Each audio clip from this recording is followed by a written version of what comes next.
the items that you're stocking up on to barter with, are the items actually valuable? Or are they just valuable because someone online said they were going to be? Hey guys, T2 out here. Welcome back to the Time Preparedness channel. Today's video is going to be a reply, a rebuttal, my thoughts, my comments, whatever you want to consider it, whatever you want to call it, to the Unapologetic Prepper.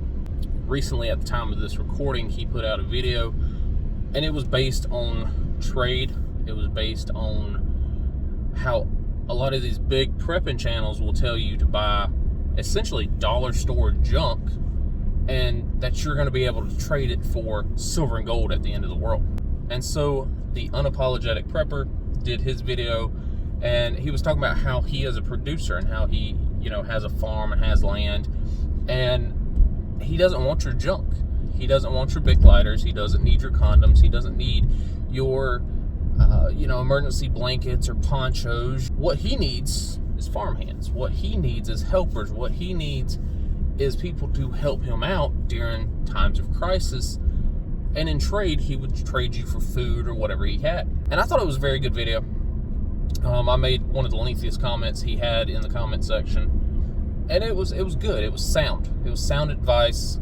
And I think the whole barter system in the prepping community is broken. Let me explain. In my opinion, there are three camps of people who talk about barter. There's the far left, there's the far right, and then there's the center. And the center people, you don't hear much from them, right? These are guys that said, yeah, I'll trade if I got to. I'm not going to become a trading dealership. I'm not going to become a trade route. But if I need to trade with my neighbors or trade with whomever, yeah, sure, I would trade if an event happened. Then there's the people on either side, left, right, it doesn't matter. This isn't political by any means. But the ones over here, the far left people, whatever you want to call them, so these are the guys that I would never trade. The only thing that I stock up on is arms and ammunition, and I would never trade those. These are guys that think that they are so prepared that they have everything that they're ever going to need after an event, that they're not going to need any trade. Now, they do stock up on arms and ammunition because of course they do. They're not going to be willing to trade anything, especially arms and ammunition. Their most valuable item that they have, they're not willing to trade it. They're not willing to give it away. They're not willing to barter that item for more food, for more water, for more whatever. And so they're going to die on a pile of bullets. Then there's the guys on the other side. You see, these guys, all they do is they stock up on tradable items. These are the guys that you walk in their house and they have cases and cases and cases of vodka, of whiskeys, of smokes. They have it stockpiled up to the ceiling because one day, it might actually be worth something. Of course, I'm in the middle. I play devil's advocate, and I see the problems with both sides, and so I play the middle part. UP, during his video, he said, listen, I'm a producer. I stock up on what I need to maintain production of everything that I have, whether it's chicken feed, whether it's cow feed, whatever. And I can produce, and I can take the items that I produce and I can go trade those items to neighbors, to friends, to relatives, whatever, for items that they need. Formerly, I was a producer as well. Our ducks that we have currently are not producing. Our chickens are not producing right now. The ones that we had last year did die, but we were getting about 3 eggs a day last year from our 3 animals. So now we have a lot more. So again, producing. I've got a constant supply of an item that I can give away. I've done barter videos before. I've talked about the top 10 barter items. I used Survival Dispatch's list. I agreed with some, I disagreed with others. I talked about my own #1 prepping item, which was lights and power. If you haven't seen that video, it'll be up here as well. And I said, hey, listen, you can produce power every single day with a simple solar panel. And that power can then be divvied out, can be traded out to neighbors, to friends, to relatives in trade for something every day. So yeah, sure, whatever you have to trade, I'll take for, to fill up your batteries. But watching his video, UP's video, it got me thinking. I have a ton of candles, and in my mind, I bought those candles in case I needed to trade them. You know, how much is a candle worth? Well, I've got a bunch of cheap candles from Walmart, so $5 a piece. In an emergency situation, day one, they're not really worth much.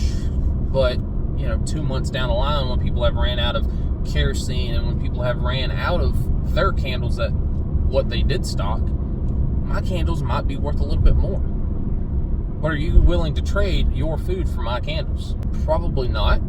But that just means that when the sun goes down, your day is over. So it plays the part. I'm not out here buying a ton of candles. I have more candles than I should as a man, but I don't have them stacked to the rafters, right? I haven't spent thousands of dollars on something that might be worth something one day, like booze and tobacco. And to those people who think that, you know, hey, I'm going to buy tons and tons of cases of vodka because one day it's going to be worth something, I can tell you right now, it ain't going to be worth much. You might say, well, it's got medical purposes. Yeah, so does isopropyl alcohol. And that stuff is $1 per bottle. Well, you can drink it to get drunk. Yeah. And if you're drunk, you're no longer effective. Well, you know, it can be used for fires. You can build a fire and using the vodka or, you know, a penny can stove. Again, so does the 99-cent alcohol from the dollar store.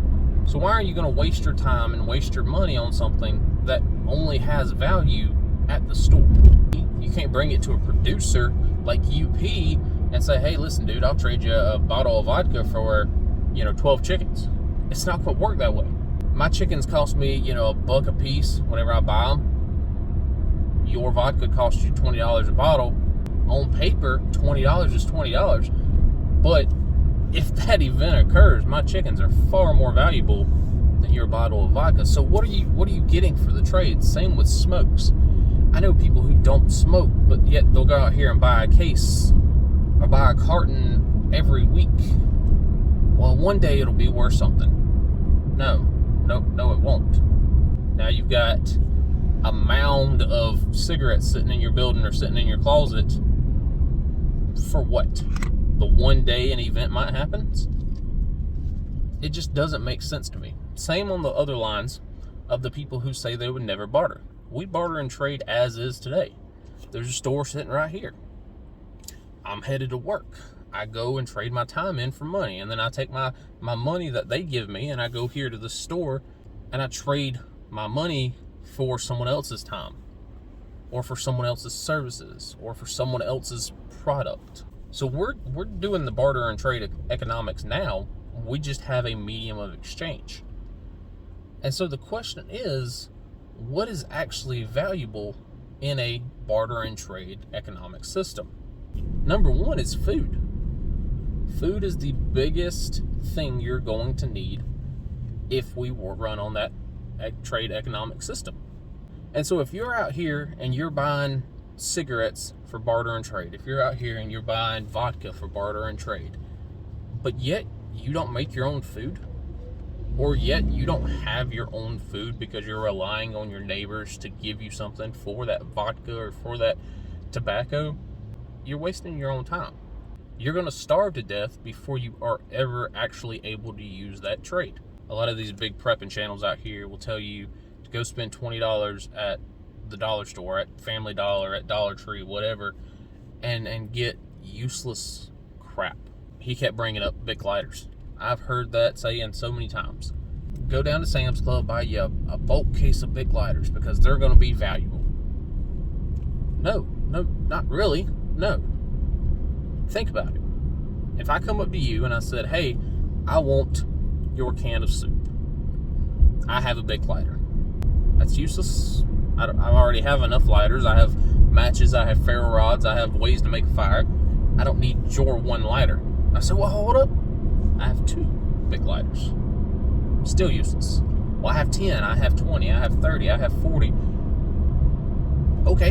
I'm going to have to trade you 35 to 40 Bic lighters for 1 can of soup because that's how useless they are. And I see this a lot with the big prepping channels. They'll go out here, run out to the dollar store or run out to Sam's Club or some, big bulk store, and they'll drop $20 and they'll get, 50 emergency ponchos. How many ponchos is it going to take to get my food? How many ponchos is it going to take to get one of my eggs that I produce? A lot. I don't need emergency ponchos. If I needed emergency ponchos, I would buy emergency ponchos, but I don't. And so I think the biggest question that people need to start asking is, what would someone need to bring me for trade to happen? I have food, I have water, I have chickens, I have ways to make power. What would someone need to bring me that I can say, okay, this would be a fair trade? I have a can of spaghetti, you got a can of soup, let's make a deal, let's trade. But a can of soup for 50 bit gliders, what am I going to do with 50 bit gliders? For me, the biggest thing that you can bring to the table is food. I have food stocked up, but if I don't have to use my food stocks, and instead I can use yours, because we're going to strike up a trade, food for power, food for whatever, I don't have to use my own food stocks. Therefore, my food stocks are going to last me a longer period of time. That's number one. Number two is work. If you want to come to my house and you want to work, cool. That's more man hours in a field, doing whatever. That's more man hours cutting grass or providing security or doing whatever for me. That way, either A, I don't have to, or B, I can be better. You can't secure property with just one person. Securing property takes 4 people. There's one on each corner, maybe 2 if you're bare minimum. Plus, eventually, you're going to fall asleep. But if someone comes up and says, hey, listen, I'll be your third guy, I'll help you out. Okay, man, we'll pay you in food. We'll pay you in supplies that we have for you to help us out so we can defend this place. People are willing to do that. What is the whole purpose of this video? I want you guys to think. I want you guys to ask the question, what would someone have to bring me for me to strike trade? Are the items that you're stocking up on to barter with, are the items actually valuable? Or are they just valuable because someone online said they were going to be? Because if you're dropping $100 to get a case of booze and you don't drink, sounds to me pretty stupid. If you're dropping $100 to get a carton of cigarettes and you don't smoke, sounds to me like you're wasting your money. And that $100 instead could go to something of more value, like food, like water filters, things that are actually going to hold a value come some sort of event. So again, the whole purpose of this video was to get you guys to think. If you think that your items that you've been stocking up on are actually valuable, put it down in the comment section. If you think, hey, maybe I need to rethink my whole idea, put that down in the comment section as well. All right, guys, that's all I got for today. T2 out.